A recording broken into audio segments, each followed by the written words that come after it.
Buenos días, estimados colegas. Esta es la última sesión de esta parte de este curso. Tendré el gusto de hablar con ustedes y de Dios mediante verlos y vernos en un par de horas más. En razón de las actividades que han tenido ustedes, que yo me he enterado por WhatsApp, porque estoy comunicado así todas las sesiones de los hoteles y de los precios y de las festividades me han llegado también. Los felicito individualmente de una manera espiritual y globalmente, generalmente o masivamente, por el entusiasmo y por el trabajo que ustedes están haciendo. Realmente están abriendo surcos. Los comentarios que ustedes tengan sobre cómo mejorar esta manera de presentar las clases en la segunda versión, cuando sea septiembre-octubre, son bienvenidos. Si seguimos con este sistema de subir los videos, ustedes lo dirán. Si tenemos algunos cambios de horario que faciliten la presentación en vivo, ustedes dirán. La idea central mía es contribuir eh, desde afuera. Hay un programa ya bien establecido por las autoridades de UNAM Managua, y entonces yo no quiero venir y poner y introyectar. Hay días que pueden parecer contradictorias, pero no son, porque todos al fin y al cabo es la actividad científica, tener una distinta manera de encarar las situaciones y de analizarlas, y todos dentro del lógico respeto por la opinión del otro. Como he dicho varias veces, ciencia es cualquier actividad que se formula una pregunta que se responde con un sí o con un no. Pero ¿cuál es la pregunta que nos presenta la ciencia? Es decir, que no es que yo me levanto un día y digo voy a ser científico. O, ahí tiene que haber algún fenómeno que nos llama la atención y que respondemos en base a nuestro conocimiento previo. Por ejemplo, ustedes ven acá esto que ni tienen que pensarlo y dicen es un juego de béisbol. Está la cancha, está el diamante, están los jardineros, está el bateador, está el lanzador, en fin. Están todos allí. Inclusive en juegos que son menos conocidos, ustedes lo ven ahí y dicen, sí, esto es tenis. No hay ninguna duda, no tienen que hacer ningún proceso de elaboración mental, ningún proceso deductivo, inductivo, lo saben intuitivamente. Y la presentación de estos casos no estimula el conocimiento para nada, a menos que uno diga, bueno, quisiera saber qué equipo está jugando béisbol o en qué ciudad, o dónde está ese estadio, dónde está esa gramilla tan linda, o uno quiere saber por qué está en esa imagen que bajé de la red, el lanzador está hacia la derecha, no sé quién está en el centro está el lanzador hacia la derecha, no sé si está preparándose para reemplazar al bateador, y se ve en el centro el lanzador que está inclinado. En fin, si no hay ninguna curiosidad, dice, bueno, este es un juego de béisbol y este es un juego de tenis. Pero ¿qué es este juego? Quizás no lo conocemos, y yo lo busco siempre, tengo el nombre anotado por algún lado y me lo olvido siempre. Pero entonces mirando este juego decimos, bueno, no sabemos qué es, pero ¿qué podemos saber? ¿Qué podemos ver? Bueno, vemos que hay dos equipos. ¿Por qué digo dos equipos? Porque dos están con una camisa roja y dos van con una camisa azul eh, a caballo. Hay un animal muerto, probablemente un carnero, y quien lo lleva va galopando hacia un destino que quizás tiene algún sentido dentro del juego. ¿Cómo podemos buscarlo este juego? Bueno, es un juego a caballo, carnero, dos equipos, y la geografía del lugar nos hace pensar que no es un país escandinavo, tampoco es América Central, es muy seco para ser Costa Rica, Panamá, Nicaragua. Entonces es un país, no son asiáticos clásicos, o sea, no son chinos, tailandeses, cambodianos o vietnamitas. Y entonces vamos disminuyendo las variedades, y entonces ponemos en el buscador en la red, podemos poner juego, caballo, Oriente Medio, Irak, Irán, Afganistán, porque no lo conocemos tan bien como conocemos el béisbol o el tenis. Quizás estos individuos presentados la imagen del béisbol tengan las mismas dudas que tienen ustedes cuando miran este particular deporte. Bueno, eso es ciencia, es partir de una situación que nos llama la atención, que despierta nuestra curiosidad o que está fundamentada en nuestra obligación. Hay que saber esto para pasar un examen o para atender a un paciente, y eso es lo mismo que sucede con cualquier tipo de actividad clínica, sea que veamos a un niño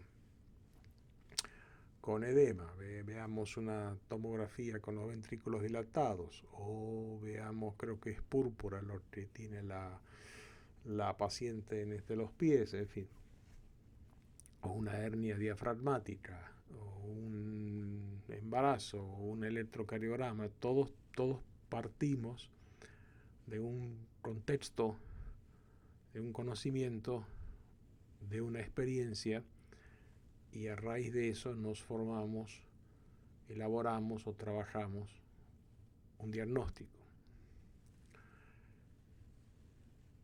Los libros de medicina no están escritos para que sean investigadores, están escritos para que sean eficientes médicos, para que apliquen el conocimiento descubierto por otro y no para que descubran conocimientos. Y eso es justamente la tarea del pensamiento crítico. ¿Qué es el pensamiento crítico? Es una manera de hilvanar un argumento para llegar a una conclusión. Jinetes en el Medio Oriente, caballos, edema de papila, electrocardiograma con onda T, me llevan a una conclusión. ¿Pero una conclusión de qué? A una conclusión de un diagnóstico y de una conducta terapéutica, pasiva o activa. Conductas terapéuticas pasivas, no hago nada, son tan conductas terapéuticas como las activas. Internemos, pongamos suero, demos esto, A, B, C o D. Las dos maneras son conductas terapéuticas. Hilvanamos argumentos a partir de una inferencia inductiva o de una inferencia deductiva. Inferencia inductiva es la que hicieron ustedes con el béisbol y con el tenis. Inferencia deductiva es la que hacen con el deporte ecuestre. Y estas dos formas de inferencias tienen sus reglas y tienen sus falacias. Las discutimos con los alumnos, si es que no la hemos discutido con este grupo específicamente, con gusto hacemos una presentación especial de las dos inferencias, de las reglas y de las falacias. Pero eso otra vez nos deja en el mismo nivel, excelente nivel, que tiene el graduado de una escuela de medicina, el graduado de la UNAM. Ahora ustedes están dando un paso más. Ustedes están en la generación de conocimiento. Y generar conocimiento es tarea de la epistemología. La epistemología se pregunta qué sabemos y cómo sabemos. Va un paso más adelante que el pensamiento crítico y más adelante que la medicina basada en la evidencia. La medicina basada en la evidencia, está la evidencia ahí. Volviendo al ejemplo reciente de los 3 deportes. El deporte ecuestre, hacemos el pensamiento deductivo, caballo, cordero, Medio Oriente, hacemos la búsqueda en internet y sale el nombre del deporte. Pero no nos dice más sobre, por ejemplo, cuál es el origen de ese deporte, por qué se sigue practicando, por qué no prendió en otras partes del mundo, o si prendió, en qué forma se manifestó. O sea, ¿qué nos dice más ese deporte? ¿Qué sabemos y cómo sabemos?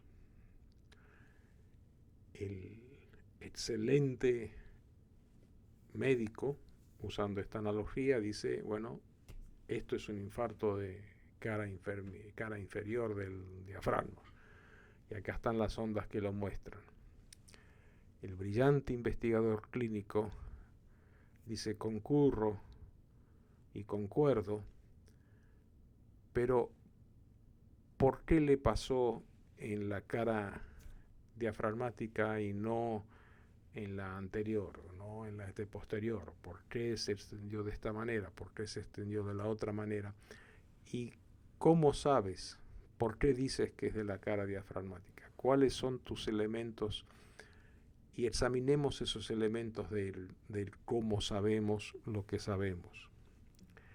Y la herramienta principal de la epistemología en las ciencias de la salud se llama inferencia de la mejor explicación. Y la inferencia de la mejor explicación, como toda estructura humana, es aplicable a toda actividad inquisitiva humana. Trato de evadirme un poco de la neuroanatomía, vamos a volver brevemente a ella, pero es lo mismo para la neuroanatomía, para la anatomía del riñón, es lo mismo para las ciencias políticas y es lo mismo, por ejemplo, para la geografía. Ustedes lo que ven acá es una foto de la NASA, de la Agencia Aeroespacial Norteamericana, que muestra la isla de La Española. Al lado izquierdo está Haití, al lado derecho está la República Dominicana. Y ahí es superimpuesto todavía una toma más cerca. Ustedes ven que la República Dominicana está verde, forestada, y Haití está desforestado. Muy bien. Hagamos 3 maneras de inferir. ¿Qué me está diciendo? Me llama la atención este fenómeno. A mucha gente no le llama la atención y dice, bueno, es un fenómeno y si es así, es la República Dominicana, es la isla de La Española y se puede marcar la frontera entre 2 países a través del nivel de deforestación. Entonces hay 3 maneras de inferir, como dijimos. Una inferencia inductiva, empecemos por la inductiva, aunque está deductiva ahí. Y la inferencia inductiva es modular, deliberación sin atención, identifica patrones de percepción, toma atajos basados en la experiencia, no se reduce al causa-efecto y es sesgado. Este sistema trabaja en contexto de acuerdo a la situación ambiental, de acuerdo a la ambigüedad del diagnóstico y a las condiciones afectivas del trabajador de salud. Esto, inferencia inductiva, es lo que hicieron ustedes con el béisbol. Deliberaron sin atención, identificaron patrones rápidos, pitcher, jardinero, lanzador, y es sesgado, porque ustedes son nicaragüenses y en Nicaragua el béisbol es más conocido y más popular que el fútbol, aunque todos hubieran reconocido una cancha de este fútbol, ¿no? Pero es más sesgado. La inferencia deductiva es un proceso descendente que pasa de lo general a lo particular. 4 jinetes, 2 equipos, caballo, país seco, es normativo, agota todas las posibilidades y tiene propensión al acierto. En el caso del béisbol, las posibilidades que se equivocaran son mínimas. Pero si uno pone un bateador, como juegan los niños, y un lanzador sin más detalles, puede ser el cricket en India.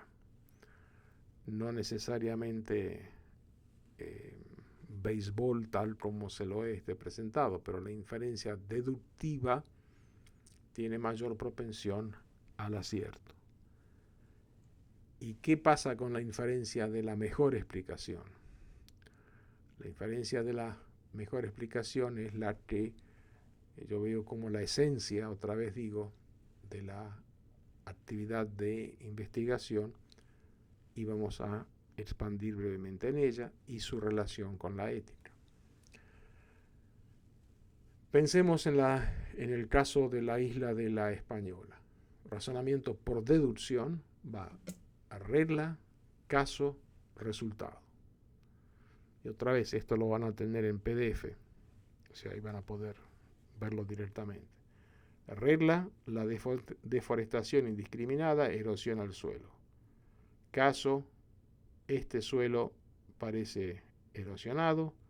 Resultado, este suelo ha sufrido deforestación indiscriminada. He deducido de una regla a un resultado. Razonamiento por inducción empieza del caso, va al resultado y va a la regla. Este suelo parece erosionado, este suelo ha sufrido deforestación indiscriminada, la deforestación indiscriminada erosiona el suelo. Reemplacen suelo y desforestación por oclusión de la arteria coronaria, por cáncer hepático y ictericia o alteración de los factores de coagulación en enfermedades hepáticas. Reemplacen como quieran, lo que quieran, pero más o menos el esquema es el mismo: regla, caso, resultado, regla. ¿Cómo es la inferencia de la mejor explicación? ¿Y por qué es tan importante para la investigación clínica? La inferencia de la mejor explicación termina en el caso, deducción termina en el resultado, inducción termina en la regla, y el razonamiento por la inferencia de la mejor explicación hace regla, resultado, caso. La deforestación indiscriminada erosiona el suelo. Este suelo ha sufrido deforestación indiscriminada. Este suelo parece erosionado. Y ahí es cuando viene la curiosidad del investigador. Dice, este suelo parece erosionado. Este suelo, Haití y la República Dominicana. ¿Por qué está erosionado? Y está erosionado porque la estructura de la energía eléctrica en Haití es deficiente, al revés, en contraste con la República Dominicana. Por lo tanto, la gente en las zonas rurales depende de la madera para la calefacción, cocción, todas las actividades que en la República Dominicana se hacen a través de la estructura eléctrica o del cableado eléctrico. Fíjese que la que provoca la curiosidad clínica es el razonamiento por inferencia de la mejor explicación. Clínica, porque uno ve al paciente, o sea, todos los pacientes con cáncer avanzado, estadios 4, tienen una sobrevida de 18 meses.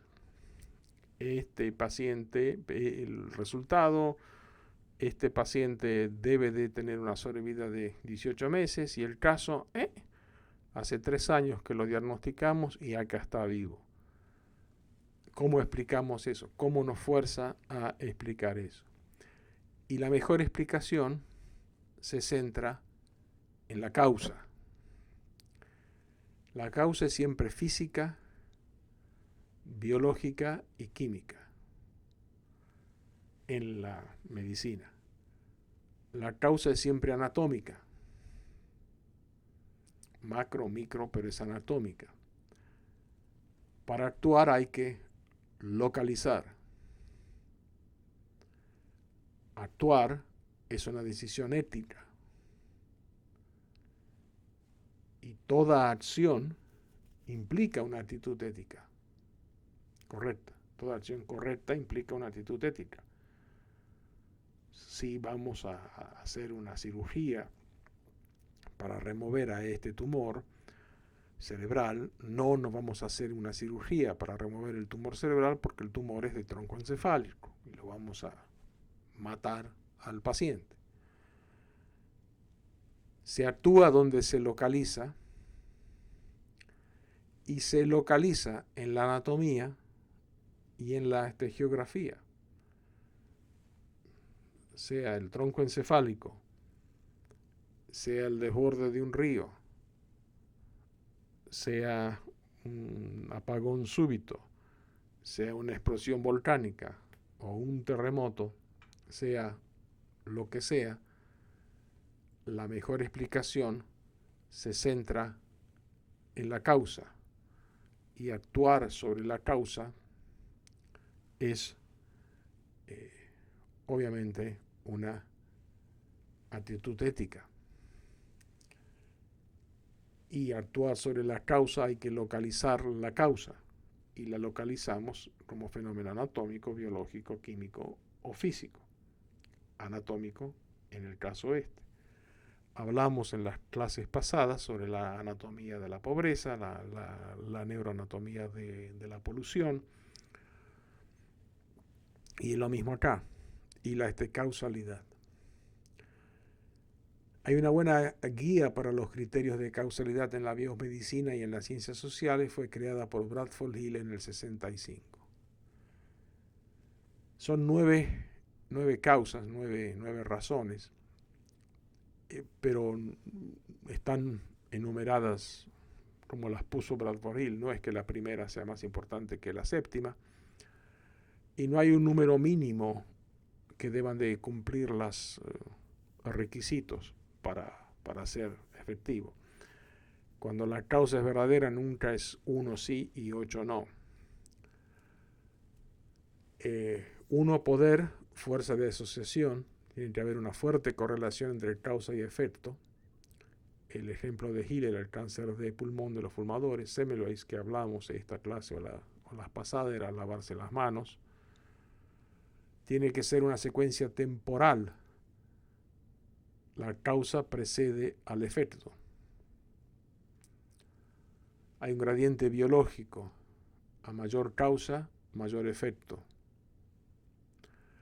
Hay una explicación biológica, que es anatómica. Hay una consistencia con otros estudios, ausentes en el Semmelweis, pero podemos buscarla casos de deforestación por problemas de la población o de la estructura de la economía del país, y no va a haber, y lo vamos a encontrar. Tiene que haber una coherencia biológica de la explicación,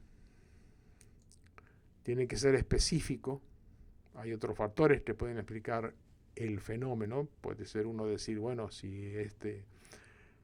los vientos que vienen de la parte oriental de la isla son más cálidos o más fríos, o sea, pero no, como el viento no distingue la perfecta sinuosidad de la frontera entre los dos países.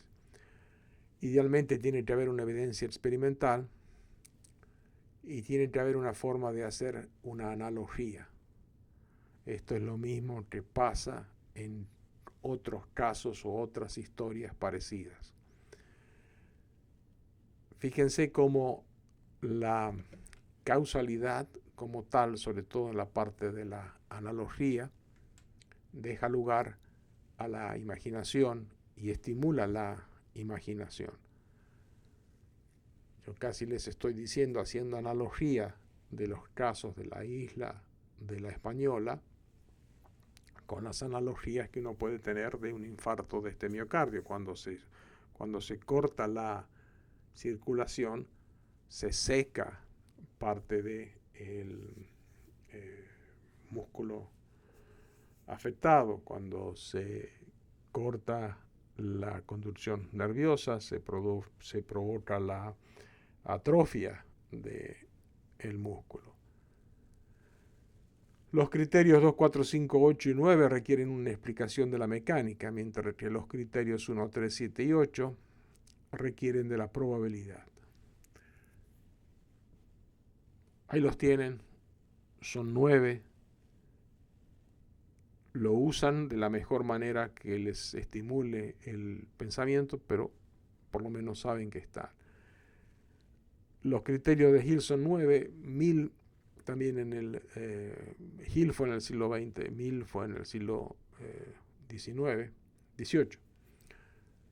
Habló de concordancia, discordancia, concordancia y discordancia combinadas, variación cuantitativa y residual. Residual son los casos que no se explican perfectamente. Sigan lo de Hill y los de Mill están ahí para ver cómo se ponía en trabajo esta idea de la causalidad. Es una idea antigua en la filosofía de la ciencia.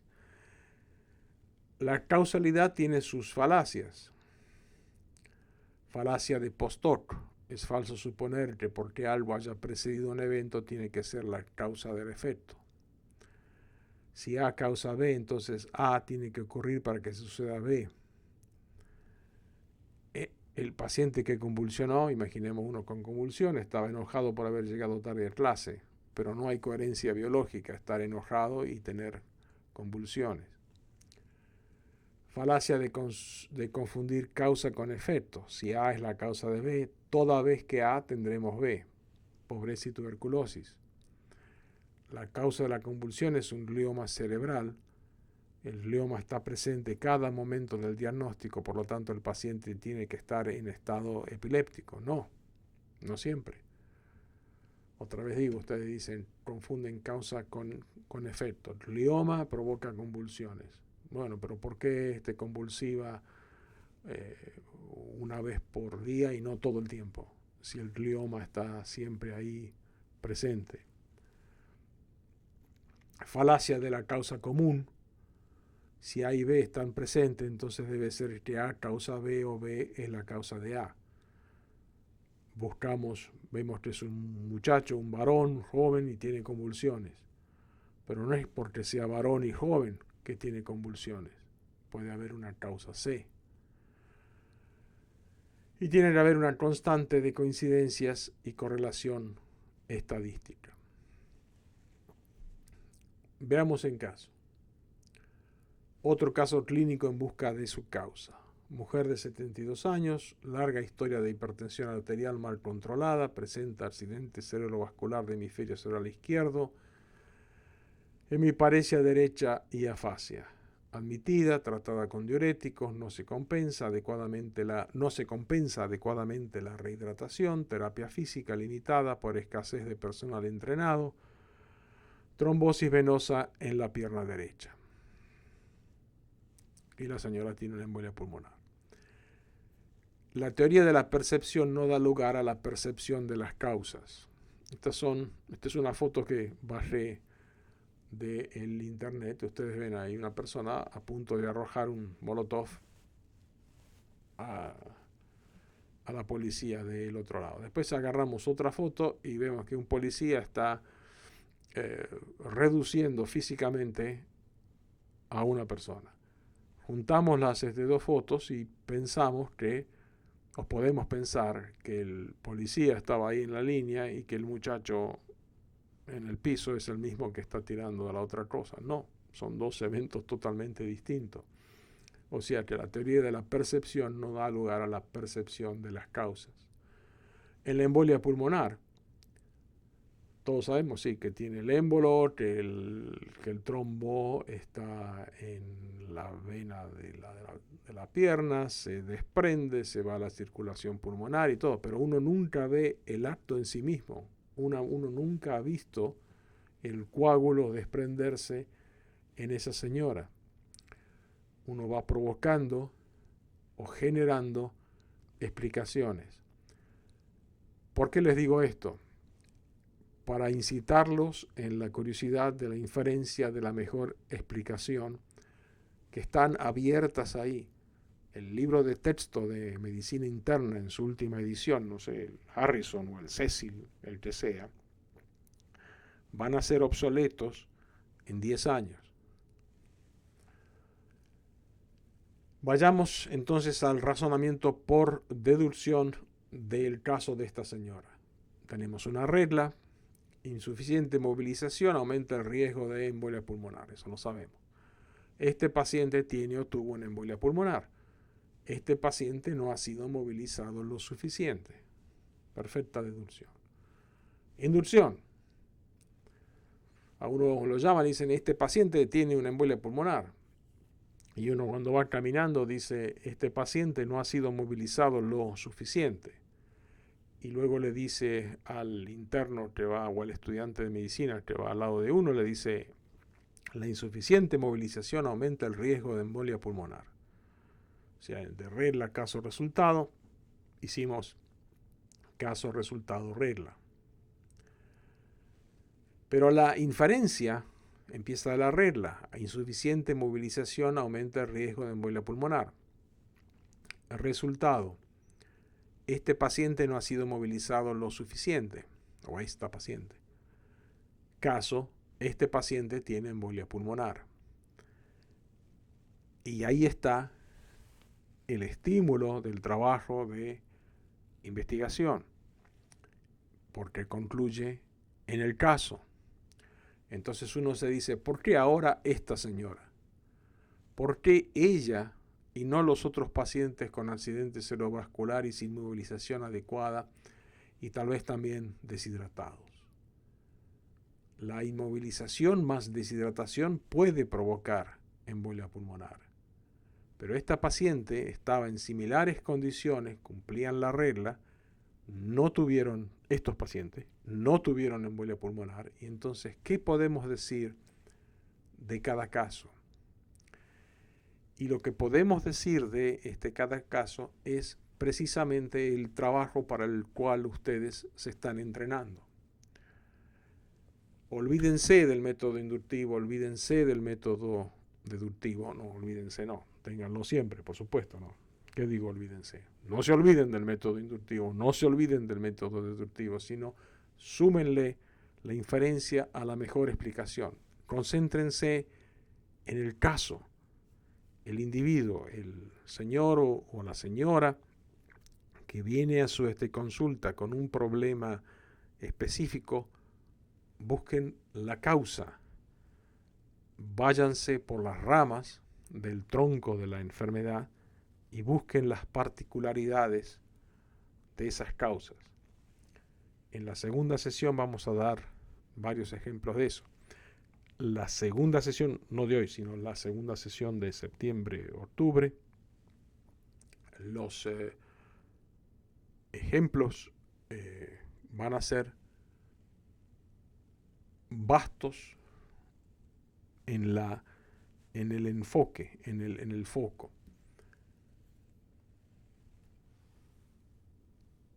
Golgi, el famoso Golgi, el que encontró la tinción de nitratos de plata que hizo avanzar la neurología, el del órgano de Golgi, era también un estudioso por las necesidades de Italia en ese momento de la malaria, el paludismo. Y con otro epidemiólogo también trabajaban en el fenómeno de descubrir las prevenciones de la malaria. Creo que ni buscaba vacuna. Estamos hablando del siglo XIX. Y se hicieron las dos leyes, una ley de Golgi y una ley de Grassi, que dicen esto. La ley de Golgi dice: la persona más el plasmodio es malaria, que en el caso nuestro sería que la persona más los factores moleculares de coagulación es embolia pulmonar. La ley de Grassi dice: la persona más el anófeles es la malaria, que viene siendo persona más movilidad limitada es embolia pulmonar. ¿Qué quiere decir esto? ¿O a dónde voy con esto? ¿Y qué relación tiene todo esto con este curso y con las clases? Es: la medicina es la ciencia de la mirada. ¿Dónde elegimos enfocar o centrar esa mirada? Hacemos Golgi, que dice el plasmodio, o hacemos Grassi, que dice el anófeles. Claro que el anófeles tiene que tener plasmodio y el plasmodio tiene que ir en el anófeles. Pero donde centramos nuestra mirada es tan válido hacer Golgi como hacer Grassi.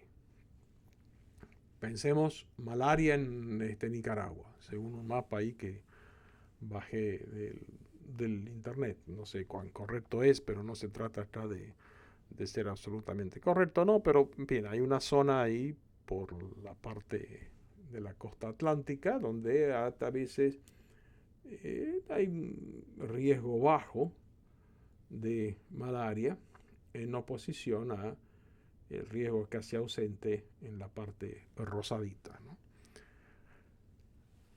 Tenemos malaria en Nicaragua, en ciertas partes con un riesgo bajo.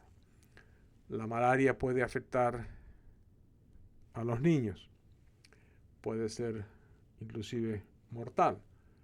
Entonces podemos ver que la malaria en un niño, las imágenes A y B son imágenes normales, las de abajo, D, E y F son anormales, C también es anormal, hay una pequeña hernia de la amígdala cerebelosa con pequeños desarrollos de dilatación del tubo neural en la parte de la médula cervical. Lo que ustedes ven, pero lo que ven, por ejemplo, en la figura E, que hay una disrupción masiva de la barrera hematoencefálica, hay una parte edematosa, provoca esto hipertensión endocraniana, provoca esto hernia bitemporal de los dos lóbulos temporales, lo ven en D, las dos flechas amarillas, y eso lleva a la muerte, ¿no? Por hernia de la parte supratentorial con disrupción de la circulación del tronco encefálico. Muy bien, eso es una explicación, es una mirada que yo veo en esto. Hay una explicación que nadie ha visto realmente, pero que dice, bueno, existe una disrupción del endotelio, que es la parte verde, las imágenes verdes arriba, que provoca la salida, la extravasación del plasmodio, y esto lleva a la muerte celular. Y si uno va más en detalle todavía, ahí está escrito, que no vale la pena porque no lo entiendo muy bien, pero ahí está escrito la parte más molecular del mismo fenómeno que hemos estado viendo en la imagen a la izquierda, que explica el fenómeno que vemos en la resonancia y que explica por qué las autoridades sanitarias de Nicaragua todavía tienen una preocupación de lo que puede estar sucediendo en Puerto Cabezas. No sé cuán antiguo o activo es este mapa de malaria en Nicaragua. Uso malaria porque usé la ley de Grossi, de Grassi y la ley de Goldie. A lo que voy es a esto. Ustedes como investigadores tienen 3, 4 escenarios ahí de investigación de un fenómeno. Uno puede decir, ¿por qué hay malaria en Puerto Cabezas? Uno puede decir, ¿por qué la malaria en niños puede ser fatal? Y explica la anatomía de la hernia de los 2 lóbulos temporales. Uno puede decir, ¿por qué existe una disrupción? ¿Por qué? Porque vemos edema cerebral en la imagen de la izquierda. Y uno puede preguntarse por qué específicamente el endotelio está afectado molecularmente por la circulación del plasmodio, en la imagen hacia la derecha. Cada uno elige el momento o el lugar que el fenómeno le sugiere o le despierta la curiosidad. No tenemos que esclavizarnos y pensar que la respuesta de la malaria está en la imagen baja a la derecha, una cosa molecular. La respuesta de la investigación de la malaria también está en la parte superior. Es lo mismo que pasa con Haití, es lo mismo que pasa en todas las relaciones en los países con una situación geográfica y política. Entonces, tuve acá una pequeña interrupción volviendo a este tema central. Mirando a Haití, uno puede decir, esto es por la desforestación, por la situación económica política de Haití, por la situación de los habitantes de esa particular provincia haitiana, como sea. Y lo mismo con la ley de Goldie y ley de Grassi, específicamente en el nivel en donde ustedes colocan su atención. Persona, plasmodio, malaria. Persona, factores moleculares de coagulación. Persona más anopheles, malaria. Persona más movilidad limitada, embolia pulmonar. Existen 2 cuadros de representación del cerebro que los uso varias veces.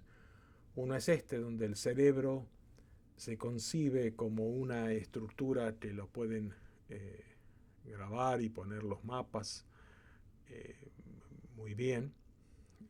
Una persona sola determinando, casi como diría la ley de Goldie, y la otra que el cerebro es una eclosión abierta, ¿no? Donde en este caso de la pintura, las masas, pero el medio ambiente se penetra y se mete, como vimos antes en